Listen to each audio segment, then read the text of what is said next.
महाराष्ट्र की खुंगंगदा लैनुंगदा अंगकपा खोंजेल ताखरे मियामना पामनबा नेटफ्लिक्स सीरीज स्ट्रेंजर थिंग्स तगे प्लॉट अमा मानबा मओंगदा लोटुर डिस्ट्रिक्ट की खुन्नमगी खुंजासिंगना लैनुंगदगी करिनो मसक खंगदबा खोंजेल सिंग ताबदगे पुमगक ngaknakre thogdok asi hojik sayol ama helakle लैनुंगदगी अंगकपा मखोलसिंग अदु डिस्ट्रिक्ट अदुगे हासोनी खुंद ताबा फंखिबनी हाइना लैबाक पोकपा नुमितो ऑफिशियल अमना हाइखे थौदोक अदुगी साइंटिफिक ओइबा मरम अमा फंगनबा अंगकपा फेनोमेनन अदु स्टडी तौनबा खुन अदुदा थिजिनबा लाकनबा डिस्ट्रिक्ट ऑफिशियल सिंगना इंडियन इंस्टीट्यूट ऑफ जियोमैग्नेटिज्म दगे एक्सपर्ट सिंग द हाइजखरे हासुली हाइरिबा खुंगंग असी 1993 दा मियोय लिसिंग मापन गा सात्रे हेन सिखिबा साथिबा युआर हाबा थोकिबा मफम किलारी दगी किलोमीटर कुनगनिपान लापे अदुबु हाइरिबा मफम अदुदा सिस्मिक एक्टिविटी अमत थोकिबा रेकॉर्ड लाइति हाइना ऑफिशियल सिंग ना हाइखे मफम दुगी रिपोर्ट सिंग की मतुंगिन्ना खुंजा सिंगदा किहनबा मसुंग अखंदुना सेप्टेम्बर 6 तगी हौना लैनुंगदगी अहुबा मसक खंगदबा मखोल सिंग ताखे Latur district collector Prithviraj BP ना लैबाक पोकपा नुमित्ता खुंगंग अदुदा लाखरे अमसुंग पाखतनबा मियामदा अपील तौखरे महाराष्ट्र के नंदेद के स्वामी रामानंद तीर्थ मराठावादा यूनिवर्सिटी की एक्सपर्ट सिंगी टीम अमंग असि खुंगंग अदुदा लाकनी हाइना ऑफिशियल अदुना हाइखे मखा ताबा पाउ ngaire लुना तिनबी ममानबी अनि सिमिनाखरे पुलिस रिपोर्ट ताबदा यामना अंगकपा थौदोक अमा ओइना मसागी चही 18 लोम सुरबी अंगांग ओइरिङैदगे लुना तिनरकपी अमदे बिल्डिंग अमतदा साउमिनरखिबे ममानबी अनि पुंग अमगी मनुंगदा मसा मतोम मतोमता सिजखरे हाइना पुलिस की मकोक थोंगबा वांगांगलोय अमना फोंदोरकले पुलिस की वांगांगलोय असिना थौदोक असिगा मरी लेनना मखा ताना फोंदोखिबदा हौखिबा लैबाक पोकपा नुमित की नुमिदांग वाइरमदा महाराष्ट्र के हरपसर टाउन दा लाइबक थीबा थौदोक असि थोखिबने नुमित असिगे नुमिदांग वाइरम पुंग 3:30 रोम ताबदा नुपी मचा अमा मसागी कादा मतोमता सिजदुना लैरमखे असि भागचांग अदुगी मतंगदा येंगसिनबगीदमक एम्बुलेंस दा हापतुना हॉस्पिटल दा पुखरबा मतुंग पुंग 3:30 रोम तारकपदा मथोल मरी वांगबा बिल्डिंग अदुगी टेरेस दगे लैखिद्रबी नुपी मचा अदुगा लुना तिनरमबे ममानबी अदुसु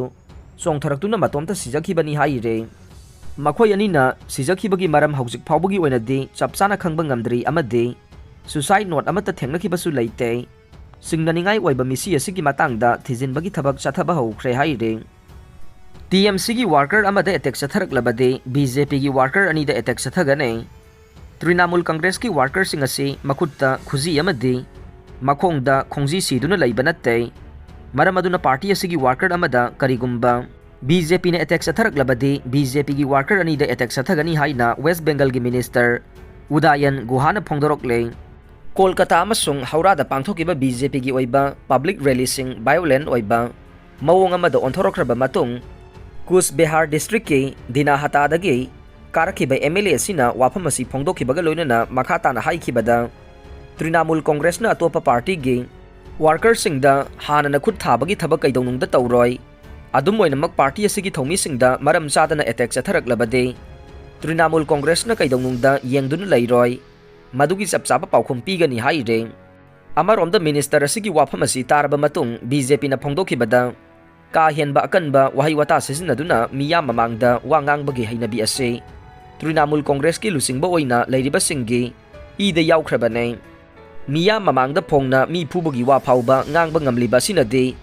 पार्टी असिगी थौमीसिंगना नारोलदा करी तौरमगदगे हाइबदु मयेक सेंगना ताकले हाइरे